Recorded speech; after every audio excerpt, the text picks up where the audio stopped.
Assalamualaikum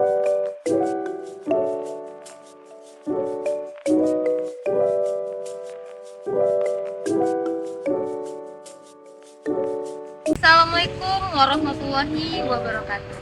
Perkenalkan, kami dari Fakultas Keguruan dan Ilmu Pendidikan, Program Studi Pendidikan Guru Sekolah Dasar yang berkebutuhan berada di kelompok 7, mata kuliah Konsep Dasar IPS.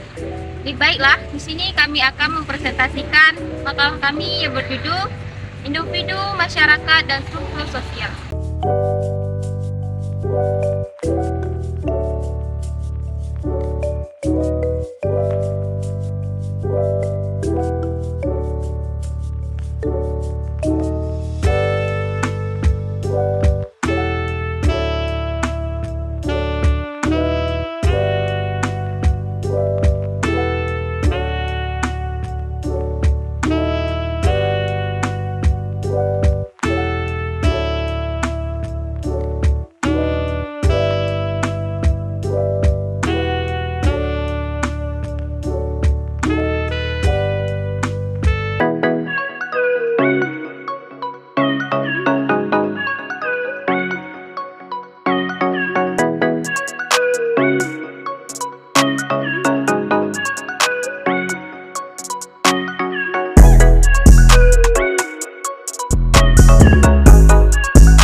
Oke guys, jangan lupa saksikan video kami di YouTube channel 23B.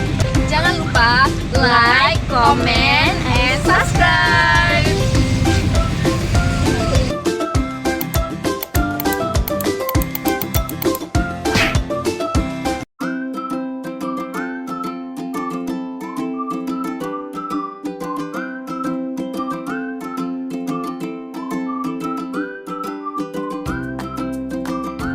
Individu berasal dari bahasa Latin, yaitu individuo, yaitu satuan kecil yang tidak dapat dibagi lagi.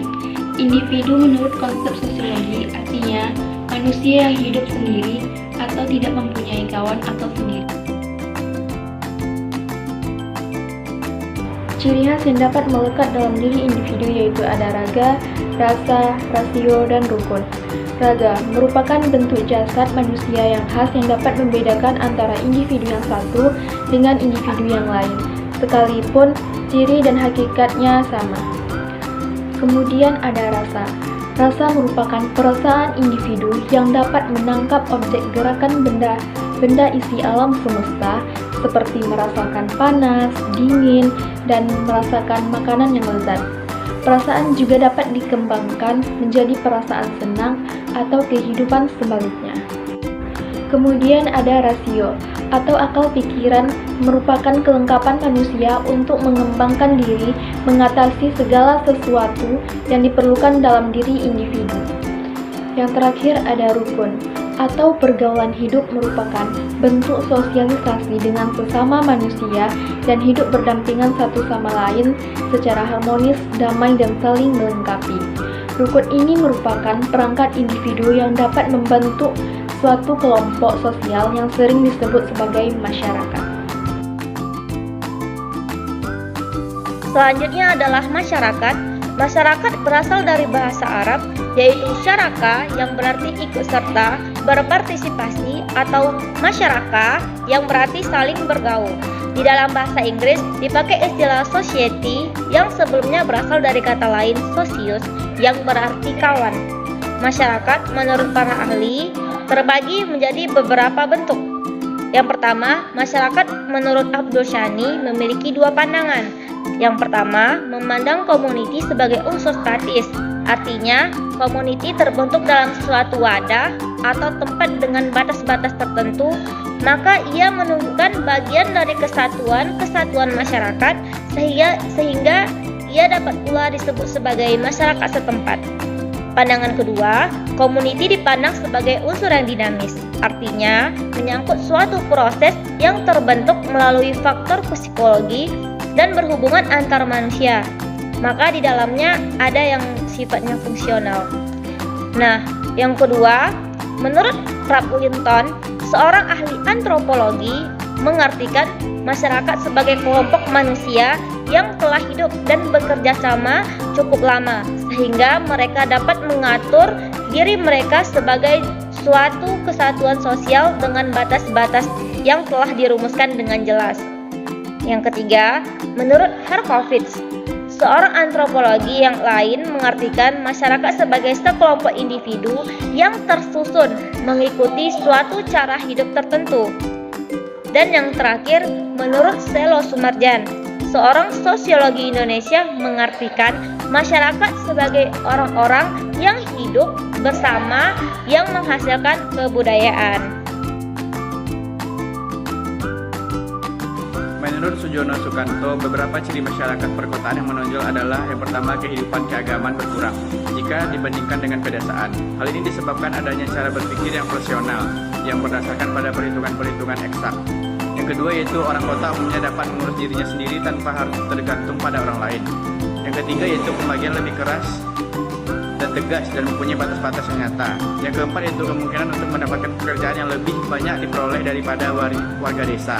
Yang kelima yaitu jalan pikiran yang rasional menyebabkan interaksi sosial berdasarkan kepentingan daripada faktor pribadi. Selanjutnya yaitu jalan kehidupan yang cepat mengakibatkan pentingnya faktor waktu. Selanjutnya yaitu perubahan sosial tampak jelas dan cepat sebagai akibat terbukanya pengaruh dari luar. Menurut Anderson Parker, mengemukakan ciri-ciri suatu masyarakat sebagai berikut. Yang pertama, adanya sejumlah orang tinggal di suatu daerah tertentu. Yang kedua, mengadakan atau mempunyai hubungan tetap atau teratur satu sama lain. Selanjutnya itu sebagai akibat hubungan ini terbentuk suatu sistem hubungan antar manusia. Mereka terlibat karena memiliki kepentingan bersama. Selanjutnya itu mempunyai tujuan bersama dan bekerja sama. Kemudian mengadakan ikatan atau kesatuan berdasarkan unsur-unsur sebelumnya. Selanjutnya itu berdasarkan pengalaman ini mereka mempunyai perasaan solidaritas dan perasaan sebagai rasa sadar akan saling ketergantungan satu sama lain berdasarkan sistem yang terbentuk dengan sendirinya.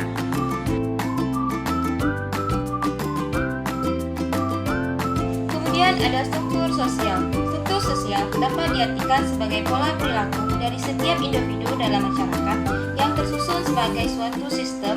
Struktur asal kata dari struktur turun yang artinya menyusun, membagi atau mendirikan.